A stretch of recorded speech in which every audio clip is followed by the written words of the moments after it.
Muy buenas noches a todos. Les saluda el profesor Alexander Ortiz. Le doy la bienvenida a la semana 6 del curso de Economía para Administración. Esta noche trabajaremos en un tema que es fundamental para comprender cómo funciona el entorno económico que nos rodea. El tema es sistemas económicos y teoría de mercados. En esta sesión vamos a explorar cómo las diferentes sociedades resuelven el problema económico fundamental: qué producir, cómo producir y para quién producir. UMBE. Estos son los objetivos que cumpliremos. Vamos con el primer sistema económico que vamos a estudiar a fondo: la economía de mercado. ¿Qué es? Una economía de mercado es un sistema en el que las decisiones clave, qué producir, cómo producir y para quién producir, no las toma el gobierno, sino que surgen de manera libre en los mercados a partir de la interacción entre la oferta y la demanda. En este sistema, los precios se forman sin intervención directa del Estado y reflejan las decisiones que toman de forma descentralizada los productores y los consumidores. Características principales. 1. Propiedad privada de los medios de producción. En una economía de mercado, los recursos como la tierra, el capital, las empresas o la tecnología pertenecen a personas o empresas privadas. Esto significa que cada quien puede decidir qué hacer con lo que le pertenece, con el objetivo de generar ganancias. 2. Libertad de empresa y elección del consumidor. Aquí las personas pueden emprender, invertir, contratar o producir lo que deseen, y los consumidores, por su parte, pueden elegir entre distintas opciones, según sus gustos y su presupuesto. Esta libertad fomenta la creatividad, la innovación y una gran variedad de productos y servicios que responden a las necesidades del mercado. 3. Competencia como mecanismo regulador. Las empresas compiten entre sí para atraer consumidores. ¿Y qué genera esta competencia? Mejores precios, más calidad, innovación y eficiencia. Además, la competencia saca del mercado a las empresas que no cumplen con lo que el consumidor quiere. En otras palabras, no se necesita un planificador central, el mercado se regula solo. 4. El precio como señal de información. En la economía de mercado, los precios no los impone el Estado, sino que se forman libremente por la relación entre oferta y demanda. Los precios actúan como una señal para todos los agentes económicos. Si un precio sube, significa que hay más demanda o escasez. Eso incentiva a los productores a producir más. Si el precio baja, puede que haya poca demanda o exceso de oferta. Eso desincentiva la producción. Este mecanismo ayuda a asignar eficientemente los recursos disponibles en la economía. En resumen, en una economía de mercado hay libertad, propiedad privada, competencia y precios como señales. Todo esto permite que los recursos se asignen según las decisiones de millones de personas y empresas, sin que nadie lo controle desde arriba. Ahora pasemos al segundo gran modelo económico que vamos a estudiar: la economía de planificación central. ¿Qué es una economía planificada? Es un sistema donde el Estado controla de forma total o predominante toda la actividad económica. En lugar de que las decisiones se tomen en el mercado por consumidores y empresas, es el gobierno quien decide qué se produce, cómo se produce y para quién. Todo esto se hace a través de planes nacionales centralizados que guían y coordinan la economía. En otras palabras, los precios, la producción y la distribución se deciden desde arriba, no desde el mercado. Características principales. 1. Propiedad estatal de los medios de producción. En este sistema, las tierras, fábricas, bancos y empresas pertenecen al Estado. Ejemplo: en la antigua Unión Soviética, el Estado era dueño de todas las industrias y tierras agrícolas. 2. Planificación centralizada. La economía se organiza mediante planes quinquenales o anuales que deciden cuánto se debe producir, en qué sectores y con qué recursos. Las empresas no compiten ni deciden libremente, simplemente ejecutan las directrices del Plan Nacional. 3. Distribución por decreto gubernamental. Los bienes y servicios no se reparten según ingresos ni demanda, sino de acuerdo con criterios sociales o políticos definidos por el gobierno. Ejemplo: la vivienda, los alimentos o el empleo se asignan por cuotas o necesidad estimada. 4. Precios fijados por el Estado. Aquí los precios no reflejan la oferta y la demanda, sino que son definidos por autoridades. Muchas veces se fijan por debajo del costo real para garantizar el acceso, pero esto puede generar escasez o exceso de productos. porque los precios dejan de ser señales útiles. Antes de continuar, les pido por favor que escuchen con atención el audio del caso de estudio titulado La economía soviética, ascenso y caída. Este audio está disponible en la plataforma del curso y es parte fundamental del contenido de esta semana. En él, se analiza cómo funcionó la economía de planificación central en la Unión Soviética, qué logros alcanzó y qué factores llevaron a su colapso. Es una excelente oportunidad para conectar la teoría con un caso real de la historia económica mundial. Así que, por favor, denle prioridad a esta lectura en audio antes de seguir avanzando con la clase. Ya vimos cómo funciona la economía de mercado y la planificación central. Ahora vamos con un sistema que busca equilibrar lo mejor de ambos mundos, la economía mixta. ¿Qué es una economía mixta? Es un sistema económico que combina elementos del mercado libre con intervención estatal estratégica. El objetivo principal es lograr eficiencia económica, pero también justicia social, equidad y acceso a servicios básicos. En este modelo, el sector privado y el Estado conviven. El primero produce e innova y el segundo regula, corrige fallas del mercado y garantiza el bienestar colectivo. Características principales. 1. Coexistencia del sector privado y público. En las economías mixtas, las empresas privadas pueden operar libremente en muchos sectores, pero el Estado también participa activamente en áreas estratégicas o de interés social, como salud, educación o energía. Ejemplo, una empresa privada puede producir software mientras que el Estado administra hospitales o escuelas públicas. 2. Regulación gubernamental selectiva. El Estado interviene cuando es necesario, para corregir fallas del mercado, proteger a los consumidores, evitar abusos como monopolios o garantizar condiciones más justas para todos. Esto incluye regulación de precios, salario mínimo, impuestos progresivos o normas ambientales. 3. Provisión pública de bienes y servicios esenciales. El gobierno garantiza que servicios básicos lleguen a toda la población, aunque no sean rentables para el sector privado. Ejemplos: agua potable, electricidad, carreteras, educación pública, seguridad ciudadana. 4. Políticas de bienestar social. Las economías mixtas aplican programas para reducir la pobreza y la desigualdad mediante subsidios, pensiones, becas o seguros sociales. Ejemplo: seguro de salud pública, ayudas para desempleados o personas con discapacidad. Resumen general.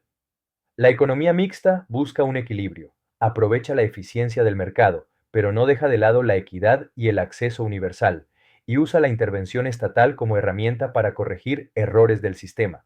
Ejemplos de países con economía mixta: Costa Rica, estado fuerte en salud, educación y electricidad, combinado con apertura comercial y un sector privado activo. Francia, amplia presencia estatal en servicios públicos, pero con un mercado muy desarrollado. Suecia, modelo escandinavo, con una economía de mercado sólida y un estado de bienestar muy robusto.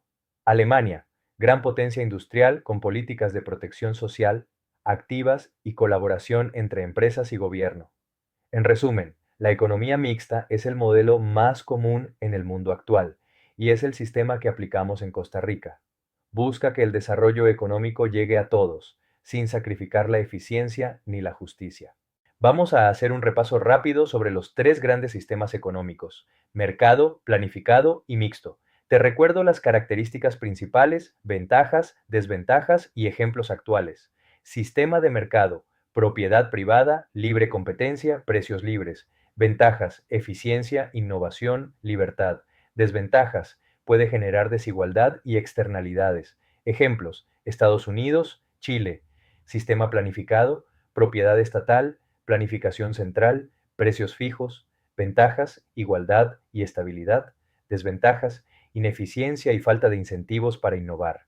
Ejemplos: Corea del Norte, Cuba. Sistema mixto: combinación de sector público y privado, regulación selectiva. Ventajas: busca balance y corregir fallas del mercado. Desventajas: puede ser complejo y generar conflictos de intereses. Ejemplos: Costa Rica, Francia. ¿Alguna vez te has preguntado cómo decides qué comprar cuando tienes muchas opciones frente a ti? ¿O por qué prefieres una cosa sobre otra?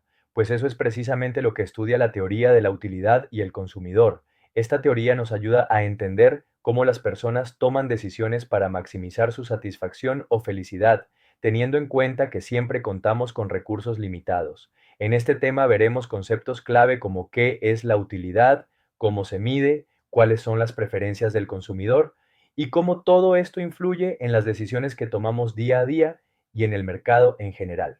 Definamos cada uno de los conceptos de la teoría de la utilidad. La utilidad total es la satisfacción o el beneficio que una persona obtiene al consumir cierta cantidad de un bien o servicio. Es como la felicidad acumulada que te da consumir más y más, aunque no siempre crece igual. La utilidad marginal es un poco diferente. Se refiere a la satisfacción adicional que recibes al consumir una unidad extra de ese bien o servicio. Es decir, cuánto más feliz te hace la última porción o producto que acabas de consumir. Y aquí entra la ley de la utilidad marginal decreciente. Esta ley nos dice que, a medida que consumes más unidades de un mismo bien, la satisfacción extra que obtienes con cada unidad adicional va disminuyendo. En otras palabras, cada porción extra te hace menos feliz que la anterior. La última columna UM, o sea, la utilidad material, es igual a la diferencia de la utilidad total entre la diferencia de la cantidad. Simplemente confirma estos mismos valores de utilidad marginal, mostrando el cambio en utilidad total dividido por el cambio en cantidad. Este patrón explica por qué no compramos infinitas unidades del mismo producto, incluso si tenemos el dinero. Ante los números en esta tabla, tenemos un consumidor que está decidiendo cuántas unidades de un bien comprar, y aquí vemos cómo cambia su satisfacción con cada unidad adicional. Fíjense en la columna de utilidad total, UT. Empieza en 10 con la primera unidad, sube a 18 con la segunda, luego 24, 28, 30. ¿Notan algo? Sí, va aumentando, pero cada vez menos. Esto es clave. Ahora miren la utilidad marginal. ¿Qué está pasando aquí? Exacto, estamos viendo la ley de la utilidad marginal decreciente en acción. Cada unidad adicional nos da menos satisfacción que la anterior. Perfecto, ahora vamos a visualizar exactamente lo que acabamos de ver en números. Estas dos gráficas nos cuentan la misma historia, pero de manera visual. Miremos primero la gráfica de la izquierda, utilidad total. ¿Ven esta curva azul que va subiendo? Empieza en cero y va creciendo. Pero fíjense bien en su forma, no es una línea recta, es una curva que se va aplanando. Al principio sube rápidamente, pero después cada vez sube menos. Esto representa exactamente los números de nuestra tabla: 10, 18, 24, 28, 30, 30. La curva llega a un punto máximo y luego se mantiene plana.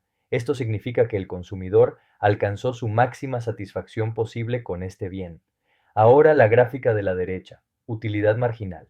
Esta línea roja que va hacia abajo es súper importante. Empieza alto en 10, baja a 8, luego 6, después 4, 2 y finalmente llega a 0. Es una pendiente negativa perfecta. ¿Ven la conexión? Cuando la utilidad total está subiendo rápidamente, la utilidad marginal es alta. Cuando la utilidad total se aplana, la utilidad marginal llega a 0. Esto es la representación gráfica de la ley de utilidad marginal decreciente y explica perfectamente el ejemplo de la pizza que mencionamos. La primera rebanada es deliciosa, la segunda muy buena, la tercera, ok, hasta que ya no quieres más. Perfecto. Esta imagen es el resumen perfecto de todo lo que hemos estado viendo. Aquí tenemos las dos historias juntas en una sola gráfica. Las barras rojas representan la utilidad marginal. ¿Ven cómo van bajando? Primera barra alta, segunda más baja, tercera aún más baja y la cuarta muy pequeña. Esto confirma la utilidad marginal decreciente. La línea azul muestra la utilidad total acumulada. Sube y sube, pero cada vez más lentamente hasta que se aplana completamente. Aquí está la clave. Cuando las barras rojas son altas, la línea azul sube rápidamente. Cuando las barras rojas se hacen pequeñas, la línea azul casi no sube. Es como llenar un vaso de agua. Al principio el nivel sube rápido, pero cuando ya casi está lleno, cada gota adicional apenas cambia el nivel total. Esta gráfica demuestra por qué los consumidores racionales dejan de comprar en algún punto, porque el beneficio adicional ya no vale la pena. Es la base de todas las decisiones económicas inteligentes. ¿Ya ven por qué esta ley es tan fundamental en economía? Ahora vamos a formalizar lo que hemos estado viendo. La utilidad marginal es un concepto que necesitan dominar completamente. Definición simple. La utilidad marginal es la satisfacción adicional, extra, que obtienes al consumir una unidad más de un bien. No es la satisfacción total, sino solo la que añade esa unidad específica. Piénsenlo así: si ya tienes 3 refrescos y decides tomar un cuarto, La utilidad marginal es únicamente la satisfacción que te da ese cuarto refresco, no los otros tres. La fórmula es muy directa. elase la delta UT dividido delta Q, donde delta UT es el cambio en tu satisfacción total, el símbolo delta significa cambio en, delta Q es el cambio en la cantidad, normalmente una unidad más, es utilidad marginal, UT es utilidad total, Q es cantidad. Ahora llegamos al corazón de toda la teoría del consumidor, la ley de utilidad marginal decreciente. Esta ley explica un comportamiento humano universal. ¿Qué dice la ley? Muy simple. Cada unidad adicional de un bien nos da menos satisfacción que la anterior. Es un principio fundamental que gobierna prácticamente todas nuestras decisiones de consumo. Vamos a verlo paso a paso con el ejemplo clásico. Primera rebanada de pizza. Tienes hambre. Llegas y esa primera rebanada es gloriosa. Tu satisfacción es máxima porque realmente la necesitabas. El hambre hace que esa primera unidad tenga un valor enorme para ti. Segunda y tercera rebanada. Sigues disfrutando. Tienes placer al comerlas, pero ya no es esa sensación intensa de la primera. La satisfacción adicional va decreciendo poco a poco. Punto de saciedad. Llega un momento donde una rebanada adicional ya no te aporta nada. Incluso podría causarte malestar. Tu utilidad marginal llegó a cero o se volvió negativa. ¿Por qué pasa esto? Es simple lógica humana y biológica. Nuestras necesidades se van satisfaciendo progresivamente. Entre más tenemos de algo, menos valoramos una unidad adicional. Esta ley explica por qué no gastamos todo nuestro dinero en un solo producto, sin importar cuánto nos guste. Es la base racional del comportamiento del consumidor. Perfecto, ahora vamos a dar un salto conceptual importante. Hemos estado viendo un solo bien, pero en la vida real los consumidores enfrentan decisiones entre múltiples bienes. Aquí es donde entran las curvas de indiferencia.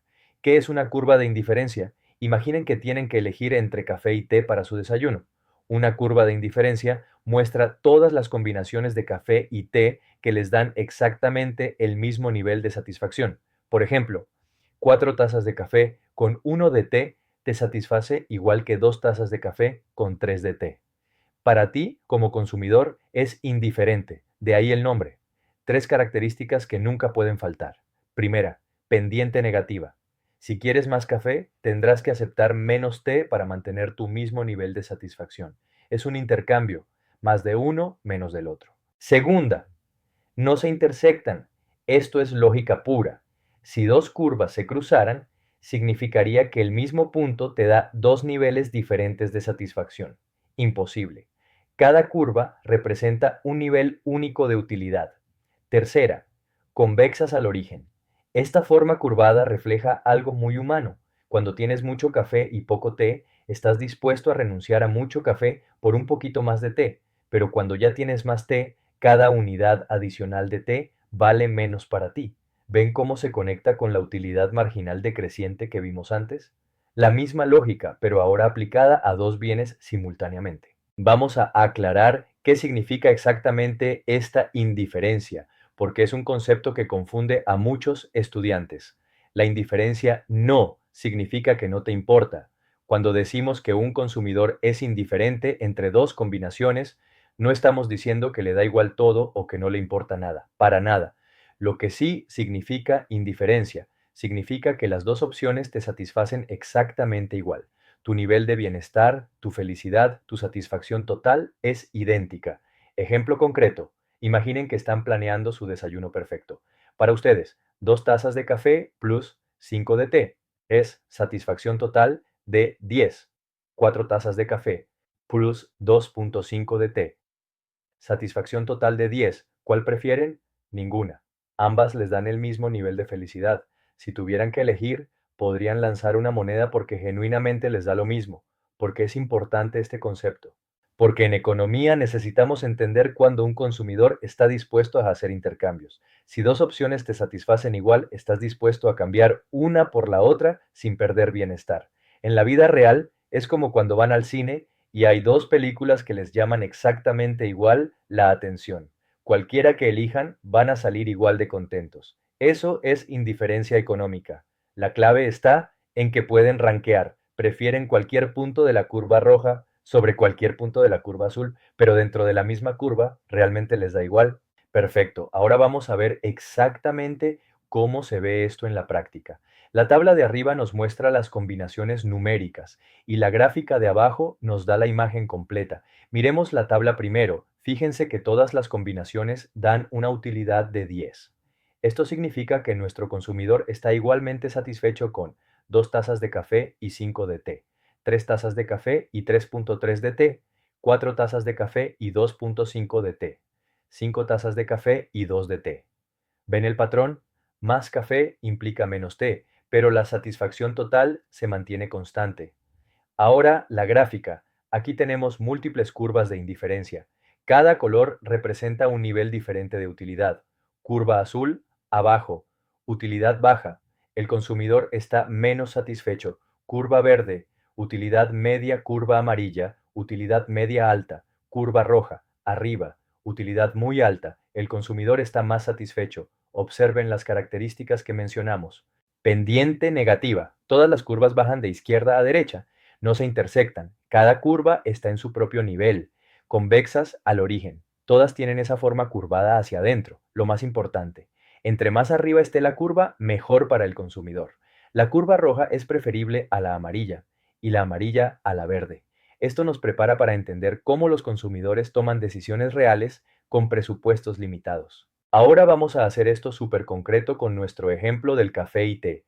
Esto es exactamente lo que veríamos si graficáramos las preferencias de un consumidor real.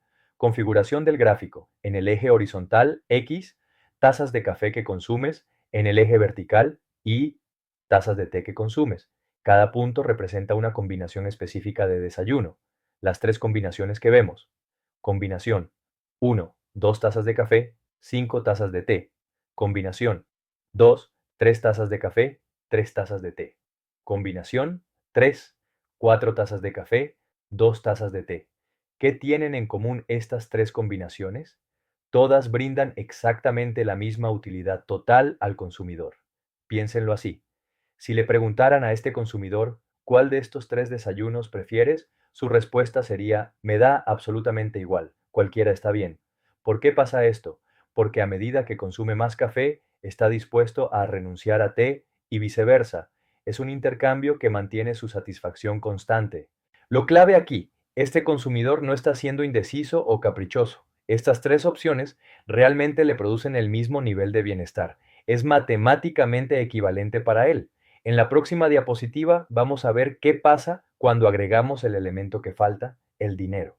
Porque en la vida real no solo importan nuestras preferencias, sino también nuestro presupuesto. Ahora viene la realidad, el dinero. Hasta aquí hemos hablado de preferencias, pero en el mundo real tenemos limitaciones. Aquí entra la línea de presupuesto. ¿Qué es la línea de presupuesto? Es muy simple, es la línea que te muestra todas las combinaciones de dos bienes que puedes comprar con tu dinero disponible. No se trata de lo que quieres, sino de lo que puedes permitirte. Conceptos clave. La línea de presupuesto nos muestra el costo de oportunidad real. Si quieres más de un bien, matemáticamente tienes que renunciar a cierta cantidad del otro. No es preferencia, es pura aritmética. Veamos el ejemplo del estudiante. Tenemos un estudiante con 10,000 colones mensuales. Sus opciones: café, y 1,000 colones cada uno. Almuerzo, 2,500 colones cada uno. La ecuación es: 1,000 x cafés plus 2,500 x almuerzos es 10,000. Los puntos extremos son claros. Si gasta todo en café, puede comprar 10 cafés y 0 almuerzos. Si gasta todo en almuerzos, puede comprar 4 almuerzos y 0 cafés. Puntos importantes. 5 almuerzos costarían 12,500 colones. Imposible, está fuera de su alcance. 4 almuerzos agotan todo su presupuesto. 0 cafés. Lo crucial: esta línea representa una restricción real, no una preferencia. El estudiante puede querer 10 almuerzos, pero matemáticamente no puede pagarlos. La magia económica sucede cuando combinamos esta realidad financiera con las curvas de indiferencia que vimos antes.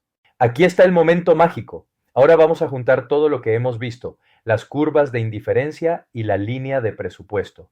El punto donde se encuentran es el equilibrio del consumidor. ¿Qué es exactamente este equilibrio? Es el punto matemáticamente perfecto donde el consumidor maximiza su satisfacción con el dinero que tiene disponible. No puede estar más satisfecho con ese presupuesto. La condición clave, tangencia. El equilibrio ocurre cuando la curva de indiferencia es tangente a la línea de presupuesto. ¿Qué significa tangente? Que las dos líneas se tocan en exactamente un punto y tienen la misma pendiente en ese punto. ¿Por qué tiene que ser tangente y no cualquier intersección? Si las líneas simplemente se cruzan, significa que el consumidor podría moverse a lo largo de su línea de presupuesto y alcanzar una curva de indiferencia más alta, o sea, estar más satisfecho con el mismo dinero. El impacto es enorme. En este punto de equilibrio, el consumidor ha logrado lo máximo posible, la mayor satisfacción que puede obtener dados sus ingresos y los precios del mercado. Aplicación práctica. Esto no es solo teoría académica. Inconscientemente, todos hacemos este cálculo cuando decidimos cómo gastar nuestro dinero.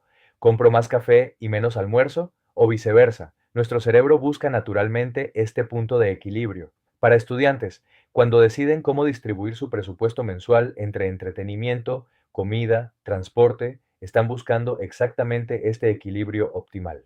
Perfecto, hemos completado un recorrido fundamental por la teoría del consumidor. Espero que ahora entiendan claramente cómo funciona la utilidad marginal decreciente, por qué las curvas de indiferencia tienen esa forma específica, cómo la restricción presupuestaria limita nuestras opciones y, más importante, cómo los consumidores racionales toman decisiones optimales. Muchas gracias por su atención durante toda esta explicación. Estos conceptos que acabamos de ver son la base de prácticamente toda la microeconomía moderna.